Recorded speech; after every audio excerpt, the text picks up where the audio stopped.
ሰላም ወደ አድማጮቻችን። ቸልሲ የክለቦች የዓለም ዋንጫ ጨዋታውን በአሜሪካ የሚያደርግ ይሆናል። ተጠባቂ ጨዋታ ነው። ቸልሲ ከሎስ አንጀለስ ኤፍሲ ጋር የሚጋጠም ይሆናል። በዚህ ጨዋታ ላይ የሚጠበቁ ነገሮች ምን አሉ?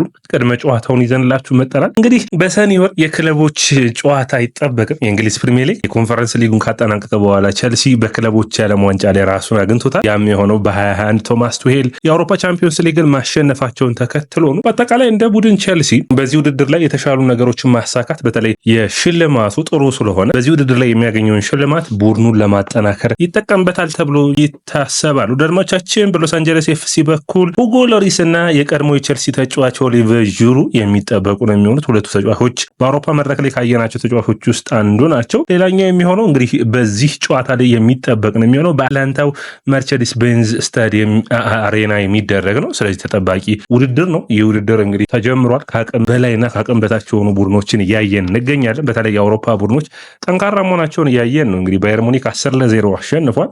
ይህ ምን ያክል እንግዲህ ልዩነቶች እንዳሉ በዓለም መድረክ ላይ የሚያሳይ ነው። ስለዚህ ፊፋ በሚቀጥሉት ውድድሮቹን ሲያዘጋጅ የተሻለ ፉክክሮች የሚጠበቅ ነው የሚሆኑት። ቸልሲ አትሊስት እስከ ሩብ ፍጻሜው ይሄዳል ተብሎ ይጠበቃል። በሩብ ፍጻሜው ፒኤስጂን የማግኘት እድል ይኖረዋል።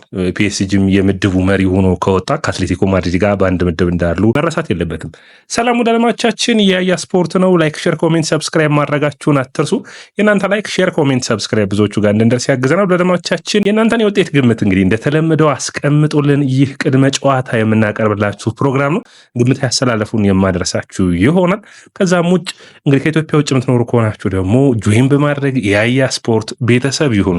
ወደ አለማቻችን የመጀመሪያው መረጃችን የሚሆነው እንግዲህ የክለቦች የዓለም ዋንጫ የመጀመሪያ ውድድር ነውና ቸልሲ ይህንን ዋንጫ ቢያሸንፍ በጣም የተለየ ያደርገዋል። ከዛ ውጭ ፊፋ እንግዲህ ቃል ገብቷል በማሊያቸው ላይ ቡድኖች አሸናፊ ዋንጫውን ያሸነፈ ቡድን የማሊያቸው ላይ ስፖንሰር እንደሚደረገው ሁሉ ይህንን ባጅ አድርገው ለ4 ዓመታት የሚቆይ ነው የሚሆነው። የዓለምን ዋንጫ የዓለም የክለቦች ዋንጫ አሸናፊ ለ4 ዓመት አሸናፊ ተብሎ የሚሰየሙ ይሆናል። እንግዲህ ይህ ቡድን ጠንካራ ቡድን ተብሎ አይጠበቅም። ነገር ግን ቸልሲ በዚህ ውድድር ላይ ራሳቸውን ያሳያሉ ተብሎ የሚጠበቁ ለቸልሲ ለመጀመሪያ ጊዜ በዋናው ቡድን በቋሚነት የሚጫወቱ ተጫዋቾች አሉ።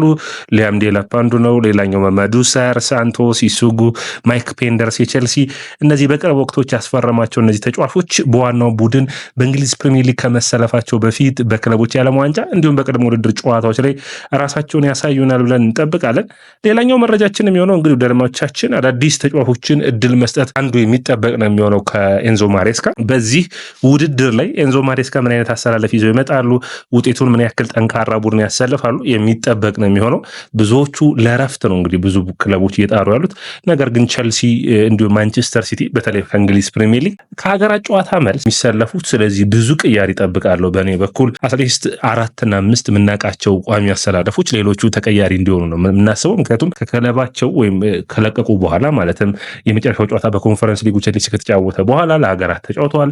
ከሀገራት ጨዋታ በኋላ ረፍትን አላገኙም እና ቸልሲ ተጫዋቾቹን የሚጫወቱበትን የደቂቃ መቆጣጠር ላይ በሚገባ መስራት ይጠበቅበታል። ለሚቀጥለው የውድድር ዓመት የእንግሊዝ ፕሪሚየር ሊግ የተጎዱ ተጫዋቾች እንዳይኖሩ ሲባል ስለዚህ ከጉዳት ለማራቅ ተጫዋቾችን በሚገባ ፊትነታቸውን ማሻሻል የሚያስፈልግ ነው የሚሆነው። ያንን በማድረግ በኩል ኤንዞ ማሬስካ ጥሩ የሚባሉ አሰልጣኝ ናቸው። በውድድር ዓመቱ እንግዲህ ጥሩ ነገሮችን አሳይተውናል። አንደኛው የሚሆነው የማን ነው ካላችሁኝ የሪሲ ጄምስን እንዴት ተንከባክበው እዚህ ጋር እንዳደረሱት ላቪያና ፉፋናንም የተሻለ የውድድር ዓመት እንዲያሳልፉ ያደረጉት በተጫዋቾችን የመጫወቻ ጊዜ በመቀነስ ነውና ይህንን በሚገባ በጥንቃቄ ቸልሲ በዚህ ውድድር ላይ ሊያተርፈው የሚጠበቅበት ነገር ለረጅም ጊዜ የሚጎዳ ተጫዋች እንዳይኖር ማድረግን ከኤንዞ ማሬስካ የሚጠበቅ ነው የሚሆነው። ስለዚህ ለአዳዲስ ተጫዋቾች የመሰለፍ እድልን መስጠት፣ ታዳጊዎቹ እንዲሰለፉ ማድረግ ከኤንዞ ማሬስካ የሚጠበቅ ነው የሚሆነው። ይህንን ውድድር ቸልሲ በትኩረት መሳተፍ ይጠበቅበታል። ምክንያቱም በዘንድሮ ውድድር ዓመት በአውሮፓ ቻምፒዮንስ ሊግ ላይ ስላልተሳተፈ በዚህ ውድድር ላይ ጠንካራ ተፎካካሪ ጠንካራ ብቃቱን ማሳየት ይጠበቅበታል።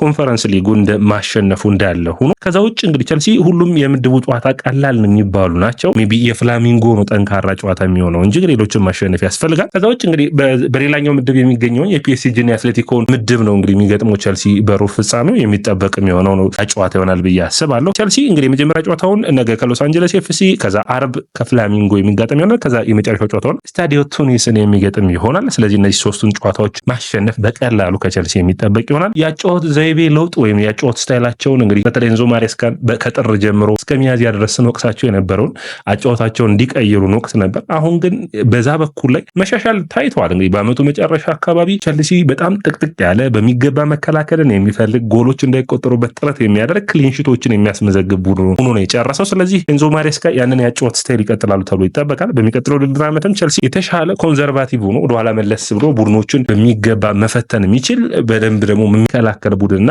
ተከላካዮችን ማሳየት የሚጠበቅበት ይሆናል። በኤንዞ ማሬስካ በኩል የሚጠበቁት አንደኛ ለሊያም ዴላፕ የተሻለ ቦታንና በጨዋታው ላይ ቋሚ ሆኖ እንዲጀምር ማድረግ ይጠበቃል። የዚህ ቡድን ከአሁኑ ጀምሮ ድል ማግኘት ያለበት ይመስለኛል ከቡድኑ ጋር ለመዋሃድ። እንግዲህ ሌሎች የእንግሊዝ ፕሪሚየር ሊግ ቡድኖች ጨዋታዎችን ያስፈርሙና በቅድመ ውድድር ጨዋታ ነው ገና የሚያሰልፏቸው። ቸልሲ ግን ያንን እድል አለው በፉክክር ጨዋታዎች እነዚህን ተጫዋቾች የማየትና ለቸልሲ ይመጥናሉ አይመጥኑም የሚለውን በሚገባ የሚያይበት ይሆናል። ለምሳሌ ሊያም ዴላፕ የ9 ቁጥር ማሊያን ነው የሚያደርገው በቸልሲ። እንግዲህ ይህ ቁጥር ደግሞ ማለት ከዚህ በፊት ብዙ ተጫዋቾች አድርገውት ዋጋ ያስከፈለ ነው። ሂጉዌን፣ ፈርናንዶ ቶሬዝ፣ ኦቢሚያንግ እነዚህ ተጫዋቾች እንግዲህ እንደ ርግማን ያለበት የቸልሲ 9 ቁጥር ማሊያ ነው የሚባል ነበር። ነገር ግን በዚህ ሀሳብ ኦሊቨር ዥሩድ አይስማማው። ዥሩድ እንደተናገረው ከሆነ እኔ አለ ወደ ኤሲ ሚላን ሳቀና ማልዲኒ 9 ቁጥር ማሊያ እንዳላረግ ፈልጎ ነበር፣ ነገር ግን ዋናው ያንተ ብቃት ነው የምትለብሰው ቁጥር አይደለም በማለት እንግዲህ ለሊያም ዴላፕ ያለውን ድጋፍ ተናግሯል። ይህ እንግዲህ የሚጠበቅ ነው የሚሆነው። ሊያም ዴላፕ በቸልሲ የተሻለ ብቃቱ እንዲያሳይ ይጠበቃል። ሊያም ዴላፕና አንድሬ ሳንቶስ ቋሚ ሆነው ይጀምራሉ ብዬ አስባለሁ። አንድሬ ሳንቶስም በተለይ በፈረንሳይ ሊግ ያሳየውን ድንቅ ብቃት በእነዚህ የስብስቡ አካል ሆኖ እንዴት ቸልሲ ጋር መዋሃድ እንደሚችል ከአሁኑ ጀምሮ እድል መሰጠት ይጠበቅበታል። ማይክ ፔንደርሰን እንኳን ልናየው የምንችልበት እድል ጠባብ ሊሆን ይችላል። ሜቢ በሶስተኛው ጨዋታ ስታዲዮ ቱኒስ ላይ ሊሰለፍ ይችላል ብዬ አስባለሁ። ፊሊፕ ዮርገንሰን ይህንኛውን ጨዋታ ቢጀምር፣ ሳንቼዝ የፍላሚንጎን የመጨረሻውን ደግሞ የስታዲዮ ቱኒስን ደግሞ ማይክ ፔንደርሰን ቢጀምር ለቸልሲ ጥሩ የሆነ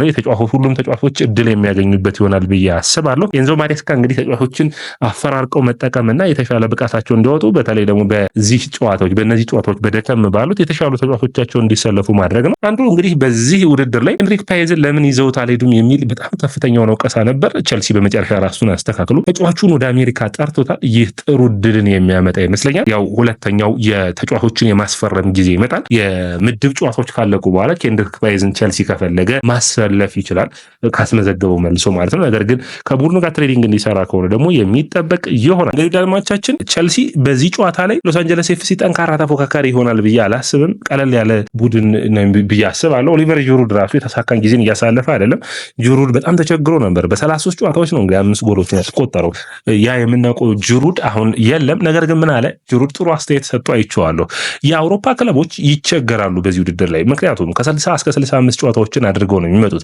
እኛ ግን የተሻለ አሁን የአሜሪካ ሲቲዝን ወይም የአሜሪካ የጨዋታ ጊዜን ካያችሁት አሁን በውድድር ዓመቱ አጋማሽ ላይ ያሉ ናቸውና የተሻለ ስኬታማ እንሆናለን ብሎ አስተያየት ሰጣል። ነገር ግን በጣም በሌሎች የሀገራትና በአውሮፓ እግር ኳስ መካከል በጣም ሰፊ ልዩነት እንዳለ ይህ ውድድር ማሳያ የሚሆን ይመስለኛል። በተለይ ከሩብ ፍጻሜና ግማሽ ፍጻሜው እንዲሁም የፍጻሜ ጨዋታ ነው ጠንካር ብሎ የምናየው እንጂ የምድቦቹ ጨዋታዎች በጣም ደካማ እንደሚሆኑ ካሁን እየታየ የሚገኝ ይሆናል። ሜቢ የአውሮፓ ክለቦች እርስ በራስ የሚገናኙበት ጨዋታ በጉጉት የሚጠበቅ ይሆናል ብዬ አስባለሁ። ቸልሲ እንግዲህ በዚህ ጨዋታ ላይ የሚጠበቀው ነገሮችን እናውራ። አንደኛው አዲሱ ማሊያውን አድርጎ የሚሰለፍ ይሆናል።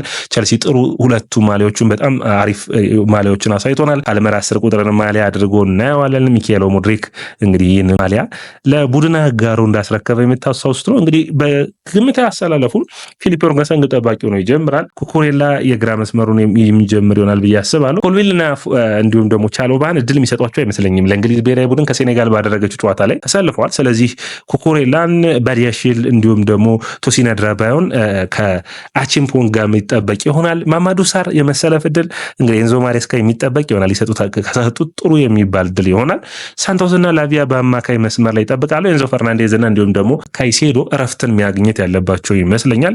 ማጥቃቱን ማድዌኬ፣ ዴላፕና እንዲሁም ደግሞ ኔቶ ወይም ታይሪክ ጆርጂ የሚሰለፉ ይሆናል ብዬ አስባለሁ። ጥሩ የቸልሲ ይህንን ጨዋታ በጥሩ ብልጫ የማሸነፍ እድሉ ሰፊ ነው። ከዛ ውጭ እንግዲህ ተጫዋቾቹን እያፈራረቁ ማጫወት የሚጠበቅ ነው። በዚህ ጨዋታ ለምሳሌ ፓልመር ከጀመረ በሚቀጥለው ጨዋታ ሌሎችን ተጫዋቾች እድል መስጠት የሚጠበቅ ነው የሚሆነው። በአጠቃላይ ኤንዞ ማሬስካ ለዚህ ጨዋታ እንግዲህ ሙሉ በሙሉ ትኩረታቸው እንደሆነና በዚህ ውድድር ላይ ቸልሲ የተሻለ ውጤታማ ለመሆን እንደሚሄድ ተናግሯል። ሰላሙ አድማጮቻችን፣ ይህ ያያ ስፖርት ነው። ላይክ፣ ሼር፣ ኮሜንት ሰብስክራይብ ማድረጋችሁን አትርሱ። እናንተ ላይክ፣ ሼር፣ ኮሜንት ሰብስክራይብ ብዙዎቹ ጋር እንድንደርስ ያግዘናል። የውጤት ግምታችሁንም ስለ ጨዋታው አስቀምጡልኝ።